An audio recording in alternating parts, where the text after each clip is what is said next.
პროექტის სპონსორია კატარაქტისა და ლაზერული კორექციის ცენტრი ახალი მზერა. ახალი მზერა. ჩვენ აღგიდგენთ მხედველობას.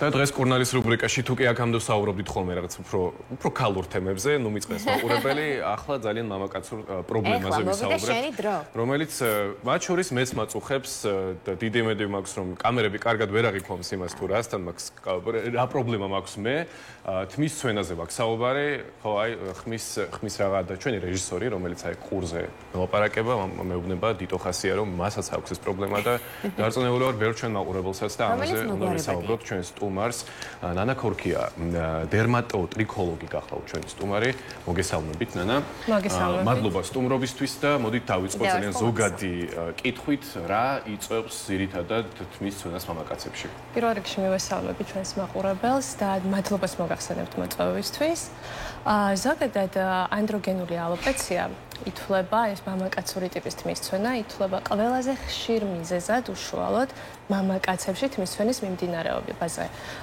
ისევე როგორც ქალბატონებში, მამაკაცებშიც გვაქვს სხვა ტიპის თმის ცვენები, როგორიც არის მაგალითად იგივე ბუდობრივი თმის ცვენა, რომელიც ხშირად მით უმეტეს წვერის არეში, ну თავის თმიან არეზე, სხვა ნაწიბუროვანი ალოპეციებიც, თუმცა გენეტიკურად წინასწარ განწყობილი თმის ცვენა უფრო მეტად და უფრო სწრაფად გამოვლინდება მამაკაცებში, ვიდრე ქალბატონებში. აი გენეტიკაზე რომ ვისაუბროთ, მე უკვე გავიგე ეს ამბავი, მაგრამ აქამდე სხვანაირად მეგონა ვაბრალოდი მამაჩემს, თურმე ყოფილა დედის მხარე დამნაშავე ამაში, ქალისგან გადადის გენეტიკურად უფრო მეტად, ანუ უფრო მეტად არის განწყობა ამ შემთხვევაში, თუ კი ქალის გენეტიკურად არის, ასე ვთქვათ, განპირობებული თმის ცვენა, შესაბამისად მოსალოდნელია რომ მის შულსაც ეს პრობლემა ჰქონდეს, ხო? რაღაც მსგავსი, უფრო კარგად თქვენ ახსნით უკვე ამ თემას, ხო? კარგი, თაობებზე გადადის ეს გენეტიკა. კი, რა თქმა უნდა, გენეტიკურად გადმოგვეცემა, უბრალოდ გადმოგვეცემა წინასწარ განწყობა, ანუ გამოვლინდება თუ არა, მაგას უკვე განსაზღვრავს ჩვენი ზოგადად ჯანმრთელობის მდგომარეობა, ცხოვრების წესი, სტრესი და სხვადასხვა ფაქტორები. ეხლა უშუალოდ გენეტიკაზე თუ ვისაუბრებთ, ანდროგენულ ალოპეციაში ან მექანიზმში ძალიან ბევრი გენეტიკური ვარიაცია არის ჩართული. თუმცა როგორც რაღაც ყველა დაავადებას ახასიათებს, ამ შემთხვევაში არის ერთი კონკრეტული უშუალოდ რეცეპტორების აქტივობა, რომელიც დაკავშირებულია X ქრომოსომასთან. ანუ თვითონ მექანიზმი ამ ანდროგენული ალოპეციის, სიტყვა ანდროგენიდანაც მოდის, ხო, მამაკაცის ჰორმონებით განპირობებული თმის ცვენა. ზოგადად, ამ შემთხვევაში მნიშვნელოვანი არის ერთი კონკრეტული ჰორმონი, ეს არის დიჰიდროტესტოსტერონი, რომელიც უნდა დაუკავშირდეს რაღაც კონკრეტულ რეცეპტორს და გამოიწვიოს ფოლიკულში მისი გადაგვარება, ასე ვთქვათ. და აი ამ დაკავშირებას, ანუ ამ რეცეპტორების სიჭარბეს განსაზღვრავს X ქრომოსომაზე შეჭიდული გენი. ისე სხვა ავტოსომურ გენებზე თანდაყოლილი, ასე ვთქვათ, ვარიაციებიც გვაქვს ჯამში, აი დღევანდელი მონაცემებით 360-ზე მეტი ვარიაცია არის, მაგრამ აი თითქმის 60 და 60-ზე მეტი პროცენტი მოდის უშუალოდ ამ AR გენების სულებაზე.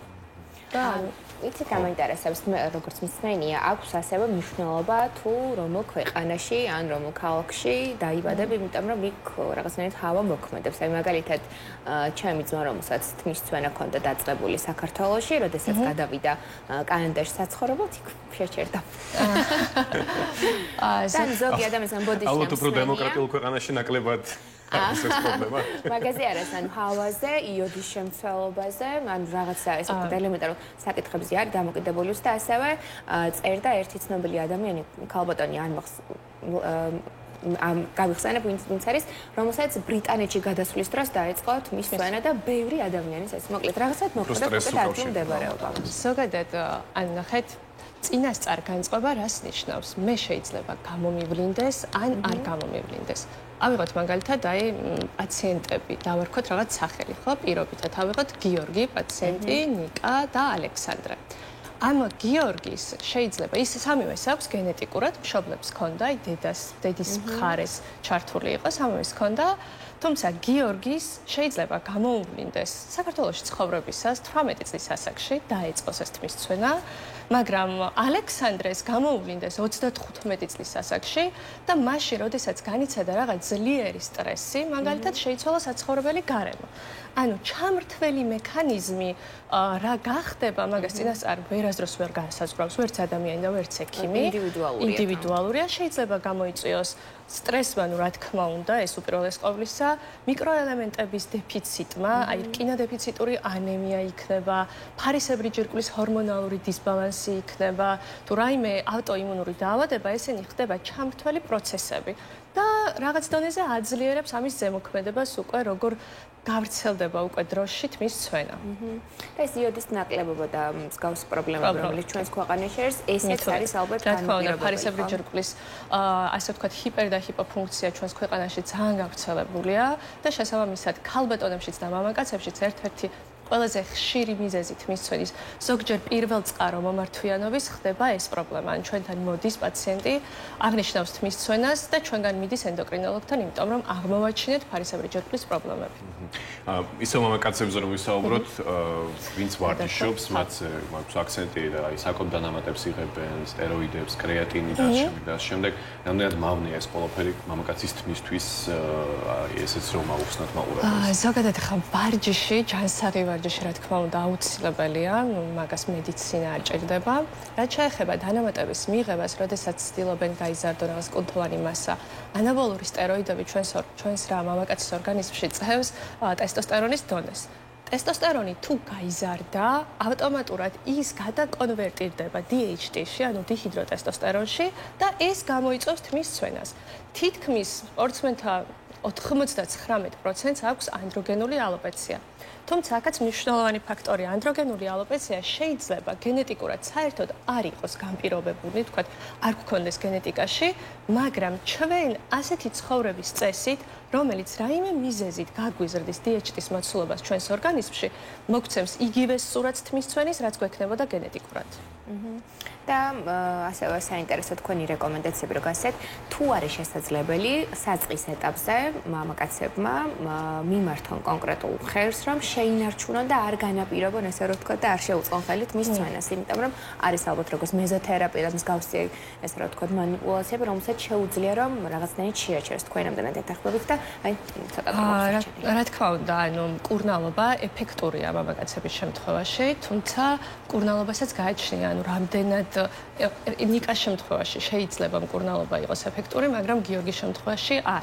როდესაც პაციენტს ეწყება თმის ცვენა ან ცხიმიანობის მომატება, ჩემი რეკომენდაციაა დროულად მიმართონ ექიმს, ტრიქოლოგს, რომელიც დასვავს სწორ დიაგნოზს და თუ დაისვა ანდროგენული ალოპეციის დიაგნოზი, მერე ასეთ პაციენტს უკვე აქვს რამოდენიმე მკურნალობის ან შემანარჩუნებელი მეთოდის შეთავაზება იმისთვის, რომ თავისი სასურველი ეფექტი მიიღოს თავისთვიან არეზე.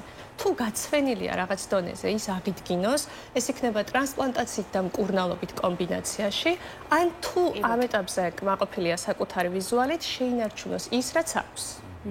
ანუ ნამდვილად შესაძლებელია რომ ან შევაჩეროთ ან პრევენციის საშუალებით აღმოუხვრათ სამომავლოდ თმის ცვენა. ნამდვილად შესაძლებელია. განაჩენი აღარ არის შესაძლებელია დღეს უკვე ყველაფრის თმის ცვენა განაჩენი აღარ არის, მით უმეტეს ახლა უამრავი ინოვაციაა, რაღაც სიახლეები გვაქვს, პერსონალური მედიცინის კუთხით გვაქვს, ანუ პერსონალური მკურნალობა, გენეტიკური ტესტებით სტარდება მაგ მიმართულებით, რა ჩვენ მაგალითად 2 წელია მაგას ვატარებთ და ზუსტად ვსაზღვრობთ თუ რა მედიკამენტი იქნება პაციენტზე ეფექტური სამომავლოდ იმისთვის, რომ გქონდეს სასურველი შედეგი. იმატანო, ძალიან დიდი მადლობა. ფიქრობ რომ უფასო კონსულტაცია მიიღო ჩვენმა მაყურებელმაც და ჩვენც მათ შორის და მადლობა ამისთვის. ჩვენი სტუმარი კიდევ ერთხელ შევახსენებ ჩვენს მაყურებელს იყო ნანა ქორქია, დერმატოტრიქოლოგი, მე უკვე დავიმახსოვრე ეს ორი სიტყვა. ახლა ამით დასრულებულია მკურნალის რუბრიკა. რომელიც შემდეგ სამშაბათს რა თქმა უნდა ისევ საინტერესო თემებით დავბრუნდება ჩვენს მაყურებელს. რუბრიკის სპონსორია კატარაქტისა და ლაზერული კორექციის ცენტრი ახალი მზერა. ახალი მზერა. ჩვენ აღგით